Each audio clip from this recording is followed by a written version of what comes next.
All right. Well, welcome back to the iWealth podcast, where we talk about all things that relate to your personal financial future. And as a business owner, one of the things that comes up all the time is working in your business and not on your business. And I will be the first one to tell you that it is a tough thing when there's a whole bunch of emails of people that want this or that, or phone calls that come in that you want to kind of concentrate on that, and you don't end up spending really any amount of time strategizing or thinking about your own business. So what are some of those key issues around that topic of working on your business instead of in your business? Yeah, it's interesting, Matt. When it comes to business owners in general, and you and I are both business owners, Sure.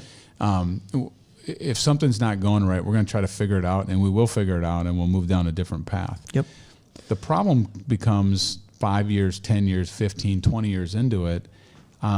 We don't take enough time to get away from our business and to really look at what's the long-term goal with the business, Sure. right? Think of a farmer, for instance. You know, Grandpa, my dad had the farm, so now I have the farm, and I have a son that's coming up, But is that really going to be the case? Is your son really going to come into the farming business? Or my dad that owned a plumbing business, one son went in and one didn't. And so anyway, I think business owners in general, we get so caught up, as you said, emails or whatever. We get so caught up in generating revenue, because that's why we got started, to be our own boss, and we want to generate revenue. But what are we going to do with the revenue when we're older? Is the revenue going to pass to our next generation? Are we going to sell that revenue? How are we going to establish that? And so, just this week I sat down with some business owners, and it happened not to be a family business. And when you look at the ownership change, there was no documents or anything involved. So my question is what happens if you're dead? Yeah. And it's silence, because it's like, well, I don't know. I mean, is your wife going to take it over, or a kid's going to take it over, or is your key man or key lady going to take it over? What's going to happen? And a lot of times people don't have those things set up. At iWealth, where I'm at, if I'm not here at this point, we have something in place called a buy-sell agreement that Sean takes over the business. Sure. Trudy doesn't want to run it. Trudy can't run it. She doesn't want to. So if she's taken care of financially, the clients need to be taken care of, and we've got people in place for that. So I think business owners need to step back and say, what if I'm not here?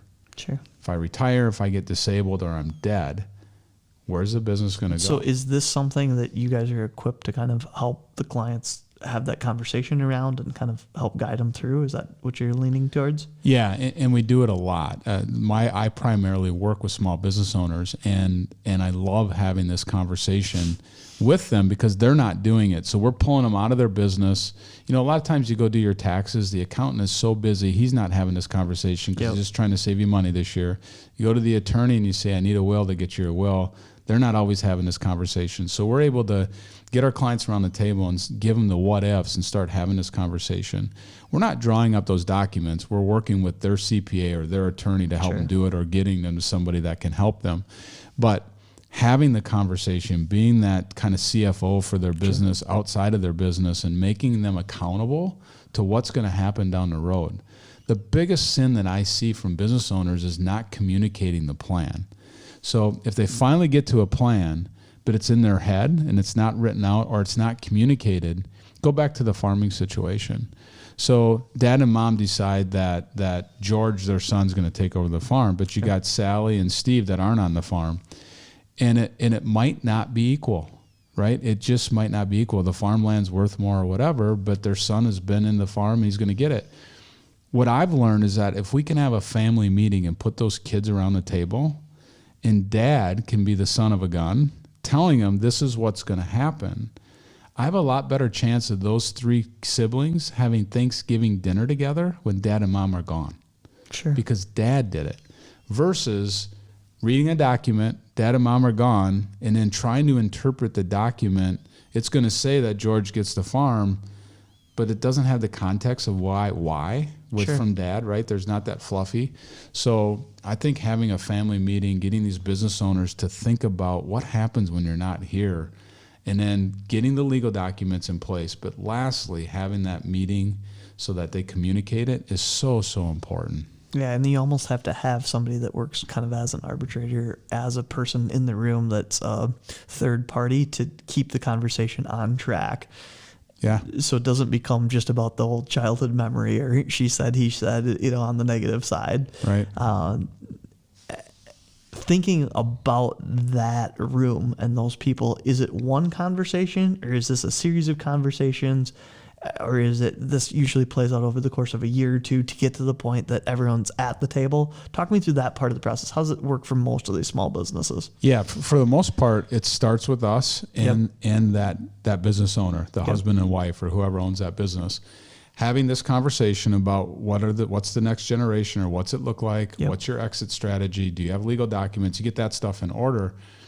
Then after it's in order, a lot of times they have it in their head that they're going to do what they're going to do. So it doesn't matter what, the three kids say. Then after it's in order, it's basically just one meeting, but it could be 2 hours long where you sit them down and you can go through the assets. You can say, this is what mom and dad have. This is where it is. And I typically go through that piece of it. Sure. But then when it comes about who's going to receive what, a lot of times it's dad or mom having that conversation.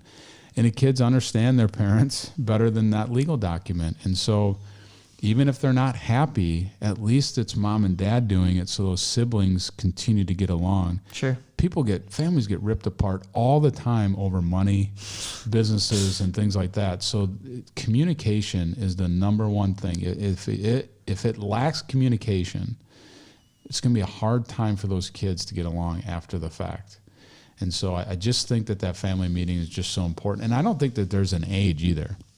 You could be in your 50s, not want to retire until your mid-60s, but have a successful business. You should start having these conversations earlier, and then things can change. I mean, you might have the conversation, and all of a sudden, somebody who's off the farm might say, I want to come back on the farm. How would that work? And you can start to open up that dialogue or whatever. I continue to use farmers, but it can be any business.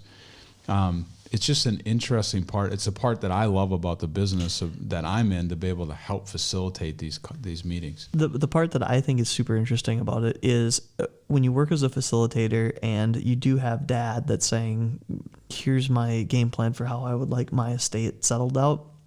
It comes from a place of transferring that responsibility instead of, as a kid, dad passes away or grandpa passes away, and all of a sudden the grandkids are viewing it as a jackpot in the lottery, right? Mm-hmm. And so there's that responsibility transfer that can happen in that type of meeting, that if the parent or the grandparent is still around, all of a sudden it's, here's this pot of money or here's this chunk of responsibility instead of here's this jackpot or this lottery win. Yeah. And there's something to be said for that when the person is still alive and they're in the room, face to face, toe to toe, in the meeting. Yeah.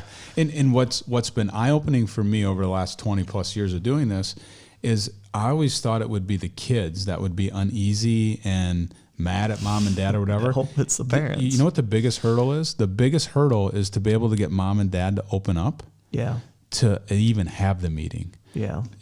And not always do we share the financials. It doesn't have to, but most of the time we do. But they're uneasy with it, or they haven't gotten to the point where they even have a plan. Sure. But once we get them to have a plan, it's a hurdle to say we're going to bring them in here because they're, one, either think the kids don't want to hear it, or two, it's really uncomfortable for them. Yeah. But if I can get them to have the meeting, it's typically not the kids that are mad or leave upset. I really haven't had that piece of it.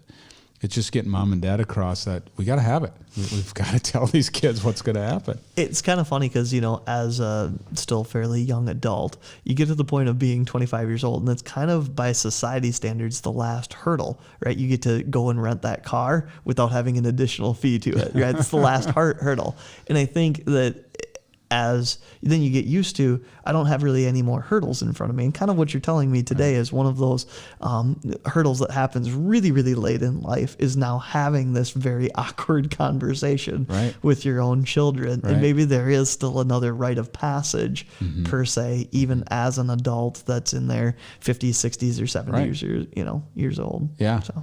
Yeah. It's just one of those things that's just, it can be a really tough conversation. Now, once you have it, it's great. Everybody leaves the room typically feels great. That's where you get the Thanksgiving dinner. Exactly. And I tell clients that, but I think it clicks. If it's coming from mom and dad, we just have a better chance of those kids getting together for Thanksgiving. We've seen families ripped apart. Doesn't even have to be over a business, but you just have to be able to communicate. And we've been taught forever that we don't talk about finances, right? Absolutely I not. don't run around with a number on my back that says this is my net worth, and you don't either. We're not supposed to talk about it. Yep. But you can talk about it with your kids. You can have that conversation with your kids if they, and if those kids don't act the way you want, then set up the right vehicle so they can't get it all. You can give them the money, but set up a vehicle where they can get a little bit every year out of it and not just go waste it. Not go ruin their life. That's a whole different conversation. But again, communication is so key. Well, thank you so much for taking a little time with us. We will see you back here on the iWealth podcast sooner rather than later. Thanks, Matt. That was a fun conversation.